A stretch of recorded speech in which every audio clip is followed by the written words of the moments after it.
Good morning student. Biology की class में आप सभी बच्चों का स्वागत है। आज हम वंशागतिकी एवं विविधता के सिद्धांत के अंतर्गत लिंग संलग्नता और उसकी वंशागतिकी के बारे में अध्ययन करेंगे। सबसे पहले जानते हैं लिंग संलग्नता जो है होता क्या है। प्रारंभ में ऐसा माना जाता था कि लिंग गुणसूत्रों पर केवल लिंग निर्धारण हेतु उत्तरदायी जीन्स ही पाए जाते हैं, लेकिन बाद में वैज्ञानिकों के माध्यम से खोजों के माध्यम से और उसके निष्कर्ष से यह हमें ज्ञात हुआ कि इन गुणसूत्रों पर शरीर के फिनोटाइप को प्रभावित करने वाले अनेक प्रकार के जीन्स भी पाए जाते हैं। इस प्रकार से हम लिंग संलग्नता को परिभाषित कर सकते हैं। वे समस्त जीन जो लिंग गुणसूत्र पर पाए जाते हैं, ठीक है, वे समस्त जीन जो कहाँ पाए जाते हैं, आपके लिंग गुणसूत्र पर पाए जाने वाले लिंग को निर्धारित करने वाले जीन्स के साथ में पाए जाते हैं, तथा ये जो है क्या कहते हैं, लिंग के प्रारूप के साथ ही वंशागतिकी को क्या करते हैं, प्रदर्शित करते हैं, जिसे हम क्या कहते हैं, लिंग संलग्न जीन्स जो है कहते हैं। और ऐसे जीन्स है ना, जिनके माध्यम से ये जो है क्या रहते हैं, लिंकेज रहते हैं या फिर जुड़े हुए रहते हैं, इनके इन्हें क्या कहते हैं, आपका लिंग संलग्नता जो है कहा जाता है। मनुष्य के जो एक्स गुणसूत्र पर अपेक्षाकृत क्या होते हैं, कम जीन्स जो है पाए जाते हैं, और मनुष्य में पाए जाने वाले जो जीन्स में है यानी कि नर में होने वाले जो जीन होते हैं, यानी कि उसको बोलते हैं TDF, टेस्टिस डिटरमिनिंग फैक्टर, एवं जो बाह्य कण जो होता है एक्सटर्नल एयर पर पाए जाने वाले बाल के उत्तरदायी के लिए क्या होते हैं, कुछ जीन्स जो है क्या होते हैं, प्रमुख होते हैं, जो इसकी उपस्थिति का कारण जो है दर्शाते हैं। वाई गुणसूत्र पर पाए जाने वाले जो जीन जो होते हैं वो क्या होता है, आपका होलिस्टिक जीन्स जो है कहलाते हैं। और दूसरी ओर एक्स जो गुणसूत्र होते हैं उसमें क्या होता है, अनेक प्रकार के जीन्स जो है पाए जाते हैं, जीन की उपस्थिति जो है अत्यंत कम होने के कारण से क्या होता है, आपका जो वाई जो गुणसूत्र को क्या होता है, आपका आनुवांशिक रूप से क्या होता है, निष्क्रिय अथवा कम सक्रिय जो है माना जाता है ना। जैसे कि आप लोग जानते हैं जो आपका पुरुष वर्ग जो होता है उसमें क्या होता है, XY जो है गुणसूत्र जो है पाया जाता है ना। और इस प्रकार से क्या होता है, एक्स तथा वाई जो गुणसूत्र है आपस में क्या होते हैं, समजात नहीं होते, अतः इनके बीच में जीन्स का विनिमय जो है क्या होता है, नहीं होता है। तो लिंग संलग्न वंशागति की जो खोज है मॉर्गन नामक वैज्ञानिक ने 1910 में उन्होंने ड्रोसोफिला में उन्होंने देखा और उन्होंने बताया कि मक्खी में आँख के रंग को प्रभावित करने वाले जीन लिंग संलग्नता को क्या करते हैं, प्रदर्शित जो है करते हैं। लिंग संलग्नता जो प्रदर्शित करने वाले जो लक्षणों के अलावा कुछ भी अन्य लक्षण भी क्या होते हैं, आपका जीवों में जो है पाए जाते हैं, जो लिंग से क्या होते हैं, आपका प्रभावित जो है होते हैं। तो इस प्रकार से आइए हम लिंग संलग्नता के कुछ प्रमुख लक्षण जो है देखते हैं।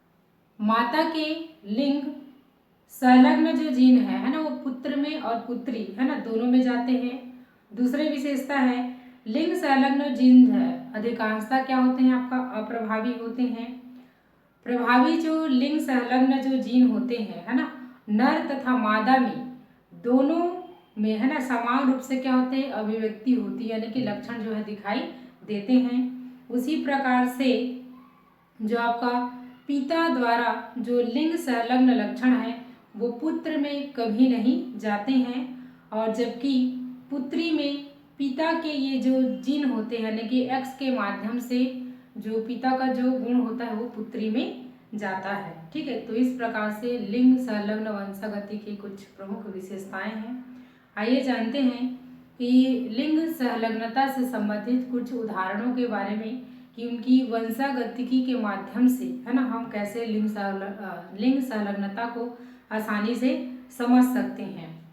मनुष्य में जो लिंग संलग्न की वंशागति को समझने के लिए कुछ यहाँ पर उदाहरण भी आपको प्रस्तुत किए गए हैं जो हम आगे पढ़ेंगे। तो सबसे पहले हम लोग जानते हैं इसके उदाहरण में, एक तो प्रमुख होता है आपका हीमोफीलिया और दूसरा जो होता है आपका वर्णांधता। तो सबसे पहले हम समझते हैं कि हीमोफीलिया जो है क्या होता है।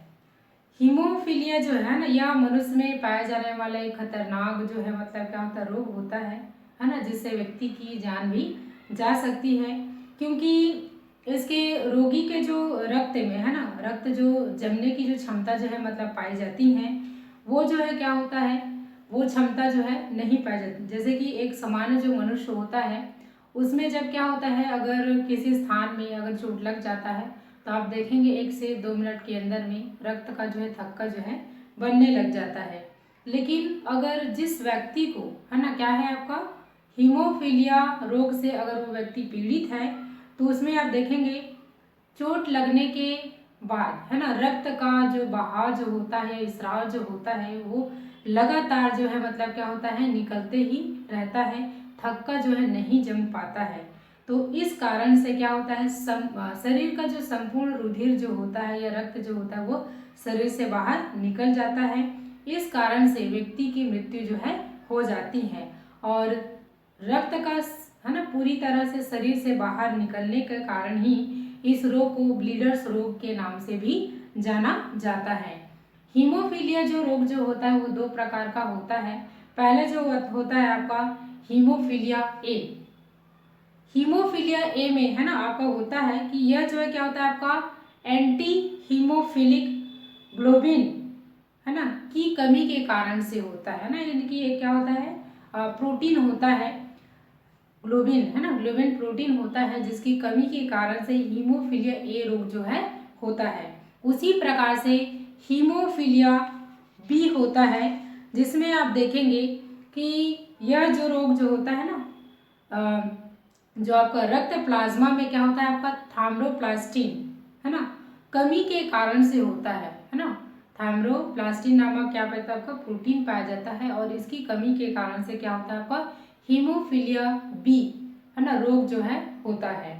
तो ये जो थ्रोम्बोप्लास्टिन जो होता है क्या करता है आपका कि मतलब एक प्रकार से रुधिर में जो एक फाइबर रचना है ना, यानी कि फाइब्रिनोजिन नामक प्रोटीन का क्या करता है आपका निर्माण करता है, जिससे रुधिर में क्या होता है जाल के समान संरचना जो है मतलब बनता है, जिससे रक्त जो है क्या हो जाता है आपका थक्का जो है बन जाता है।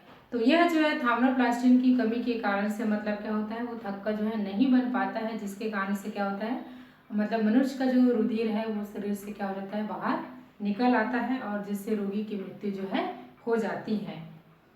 अब यहाँ पर देखेंगे इसकी वंशागतिकी के बारे में, जिसमें मतलब क्या होता है जैसे हीमोफीलिया जो रोग जो होता है ना, मतलब स्त्री में किस प्रकार से मतलब होता है और पुरुष में, है ना, किस प्रकार से होता है, इसको कारण को जानते हैं अभी।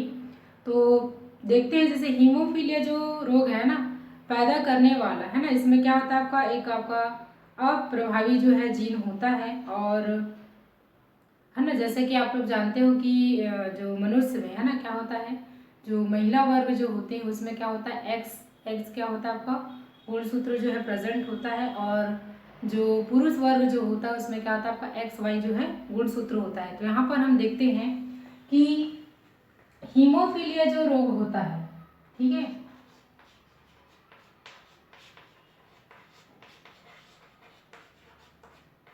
ये हीमोफीलिया रोग है।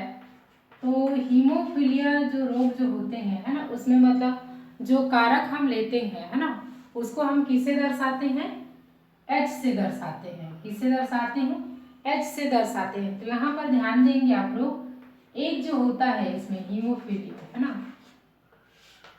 प्रभावी कारक होता है जिसे हम कैपिटल H से दर्शाते हैं और दूसरा जो होता है आपका अप्रभावी कारक होता है, जिसे हम क्या करते हैं, हम स्मॉल h से दर्शाते हैं। ठीक है, तो आपको ध्यान रखना है कि हीमोफीलिया जो रोग है ना, उसमें जो प्रभावी कारक है वो एस से प्रदर्शित करते हैं और अप्रभावी जो कारक होता है उसको स्मॉल h से प्रदर्शित करते हैं। तो जैसा कि आप सभी को ज्ञात है, जो नर होते हैं है ना, यानी कि मेल होते हैं, उसमें XY जो है गुणसूत्र जो है पाए जाते हैं। उसी प्रकार से जो फीमेल जो होते हैं उनमें क्या होता है, आपका XS गुणसूत्र जो है पाया जाता है। तो इसमें आप लोग देखेंगे कि हीमोफीलिया रोग जो है किसे हो सकता है। तो यहाँ पर आप लोग ध्यान देंगे कि जो फीमेल वर्ग जो होता है ना, उसमें क्या होता है आपका, यानी कि 2 X क्रोमोसोम होते हैं। क्या होते हैं आपके, 2 X क्रोमोसोम होते हैं। तो मान लिया जाए है ना, फीमेल में या फिर मादा में है ना, अगर एक X क्रोमोसोम पर स्मॉल h है और दूसरे पर कैपिटल H है ना, तो ये जो है मतलब क्या होता है आपका, हीमोफिलिक जो है नहीं होता है, बल्कि स्त्रियां क्या हो जाएंगी, इसमें वाहक हो जाएंगी। क्या हो जाएंगी, वाहक हो जाएंगी। लेकिन यहाँ पर आप देखेंगे कि पुरुष में क्या होता है, XY क्रोमोसोम होता है, यानी कि पुरुष के पास में क्या होता है, केवल एक ही X गुणसूत्र जो है। यहाँ पर आप देखेंगे पुरुष के पास में क्या होता है, आपका XY क्रोमोसोम जो है मतलब पाया जाता है, यानी जो मेल वर्ग जो होता है उसमें केवल क्या होता है, केवल एक ही X होता है। क्या होता है, केवल एक ही क्रोमोसोम होता है ना, X क्रोमोसोम होता है। अगर मान लीजिए इस पर हीमोफीलिया का रोग कारक है ना, तो क्या होगा, ये आपका जो पुरुष जो वर्ग जो होता है वो क्या होगा, हीमोफीलिया से क्या होगा, आपका पीड़ित होगा। तो कहने का तात्पर्य यहाँ पर यह है कि जो स्त्रियां जो होती हैं है ना, क्या होती है आपका, हीमोफीलिया नहीं होती हैं, बल्कि क्या होती हैं, वाहक होती हैं। लेकिन आपका जो पुरुष वर्ग जो होता है ना, उसमें केवल क्या होता है आपका, केवल एक ही क्या होता है आपका, जो एक्स क्रोमोसोम पर है ना, हीमोफीलिया का जो है रोग कारक होता है, जिसके कारण से ये जो पुरुष वर्ग जो होते हैं वो क्या हीमोफीलिया रोग से पीड़ित होती हैं। लेकिन स्त्री में क्या हो रहा है आपका, कि इसमें से 2 एक्स क्रोमोसोम होते हैं, जिस पर क्या होता है आपका, एक जो है एच अप्रभावी कारक होता है, दूसरा जो क्या होता है आपका प्रभावी कारक होता है। तो जो है ना, इसमें क्या करता है, एक कारक जो है दूसरे कारक को प्रभाव को क्या कर देता है, दबा देता है, जिसके कारण से क्या होता है आपका जो मतलब स्त्रियां जो होती हैं है ना, क्या होती है, हीमोफीलिया रोग से पीड़ित नहीं होती हैं, बल्कि क्या होती हैं, वाहक होती हैं। तो आइए हम हीमोफीलिया से संबंधित कुछ मतलब वंशागतिकी के बारे में अध्ययन करेंगे। इससे पूर्व है ना, आप लोग को मैं संकेत बता देती हूँ कि समान स्त्रियां हैं या वाहक स्त्री हैं या हीमोफिलिक स्त्री या फिर समान पुरुष या फिर हीमोफिलिक मतलब पुरुष जो वर्ग है ना, उसको मतलब किस प्रकार से प्रदर्शित जो है किया जाता है। तो सबसे पहले यहाँ पर देखते हैं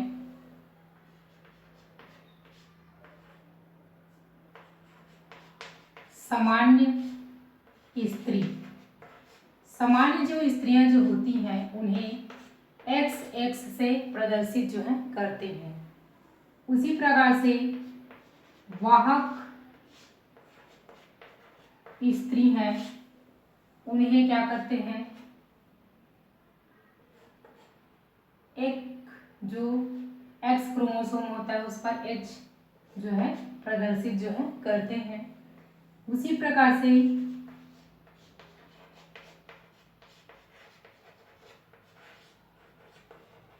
हीमोफिलिक स्त्री, इसमें क्या होगा, दोनों X क्रोमोसोम पर क्या होगा, हीमोफीलिया रोग के कारक जो है उपस्थित होंगे। उसी प्रकार से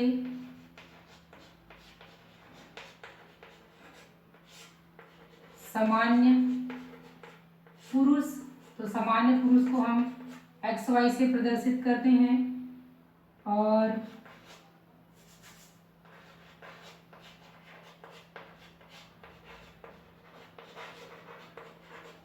हीमोफीलिया जो पुरुष है उनको कैसे शो करेंगे, एक्स के ऊपर हीमोफीलिया रोग के कारक और वाई के रूप में इसको क्या करेंगे, प्रदर्शित जो है करेंगे।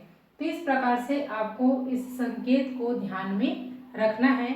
तो आप इस आधार पर, है ना, आप हीमोफीलिया की वंशागतिकी को आसानी से समझ सकते हैं। आइए हम हीमोफीलिया रोग की वंशागतिकी के बारे में अध्ययन करते हैं। तो सबसे पहले हम वाहक स्त्री और समान पुरुष के मध्य में, है ना, वंशागतिकी जो है किस प्रकार से होती है और उसमें किस प्रकार की संतति जो है प्राप्त होती हैं उसके बारे में अध्ययन करेंगे।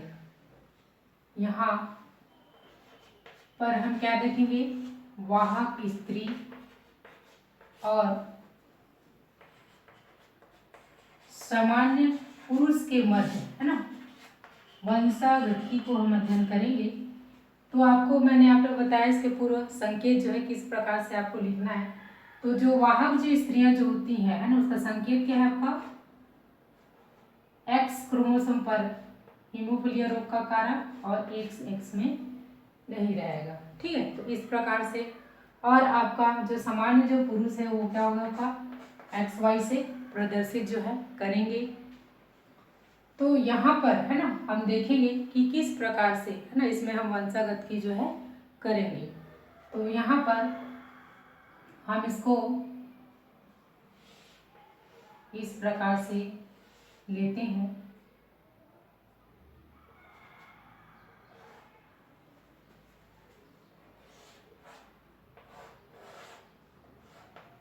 अब यहाँ पर आप देखेंगे क्योंकि ये क्या है, आपका जनक है ये। अब इनके मध्य में, है ना, जब संकरण कराते हैं तो किस प्रकार की इसमें संतति जो है प्राप्त होती है, तो आप सभी को ज्ञात है ना। ये इसको आप युग्मक के रूप में आप यहाँ पर लिखेंगे।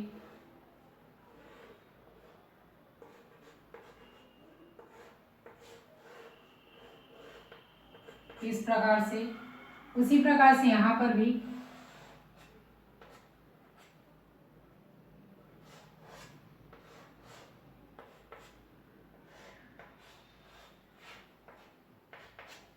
ठीक है, इस प्रकार से आपको क्या करेंगे, आप युग्मक के रूप में इसको प्रदर्शित करेंगे।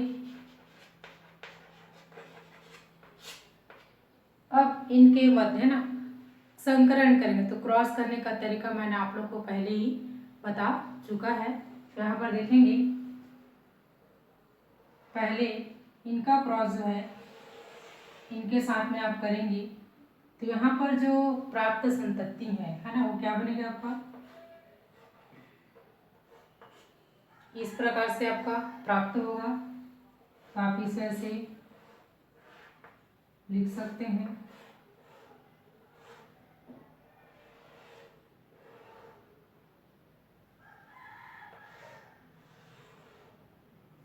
उसी प्रकार से आप इनका जो क्रॉस है इसी एक्स के साथ में कराएंगे। तो यहाँ पर प्राप्त होगा आपको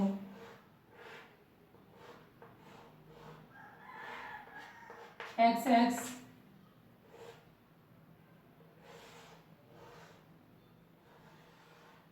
उसी प्रकार से ये जो है ना है कारक, इसके साथ में आप इसके साथ कराएंगे, आप y के साथ में यहाँ पर आप लिख सकते हैं x पर, है ना, और क्या लिख बनेगा यहाँ पर, ये y बन जाएगा। इस प्रकार से आप देख सकते हैं। उसी प्रकार से इस x का क्रॉस जो है ना, आप किसके साथ करेंगे, y के साथ करेंगे। ठीक है,